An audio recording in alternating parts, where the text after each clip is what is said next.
ఏమీ లేనమ్మా ఎగిరెగిరి పడిద్ది అన్నీ ఉన్నమ్మా అని మనకి కూర్చునిద్ది అని అంటారు కదా. Hi guys, welcome to my channel. ఈ రోజు వచ్చేసరికి మన పాట్ పెయింటింగ్ సిరీస్లో 4th డే అనమాట. యాక్చువల్గా ఈ పాట్ పెయింటింగ్ కూడా మండల ఆర్టే, బట్ కొంచెం డిఫరెంట్. ఫస్ట్లో ఆ డైలాగ్ ఎందుకు చెప్పాను అని అంటారా?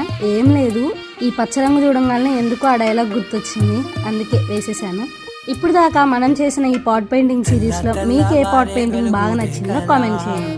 ఈ పాట్ పెయింటింగ్ కి బ్యాక్గ్రౌండ్ అంతా సేమ్ కలర్ తీసుకొని just black and white colours use చేసి పెయింట్ చేద్దామని అనుకున్నా. సేమ్ యాస్టీస్ అదే ఫాలో అయిపోయాను.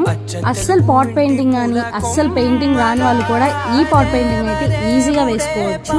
ఇలాంటి మరిన్ని వీడియోస్ కోసం మన ఛానల్ ని సబ్స్క్రైబ్ చేసుకోండి. Thank you for watching. చెప్పడం మర్చిపోయాను, అందరు చూస్తున్నారు కానీ లైక్ అండ్ కామెంట్ ఎవరు చేయట్లేదు. అట్లనే సబ్స్క్రైబ్ చేసుకొని కొంచెం సపోర్ట్ చేయండి please guys. Thank you for watching. ఇంకా పాట్ పెయింటింగ్ సిరీస్ వస్తూనే ఉంటే మీరైతే అసలు మిస్ అవ్వద్దు. అంతవరకు సబ్స్క్రైబ్ చేసుకోండి, అలాగే లైక్ అండ్ షేర్ కూడా చేసేసేయండి, కామెంట్ కూడా చేసేసేయండి. Okay guys, bye. ఇంతటితో ఈ రోజు వార్తలు సమాప్తం.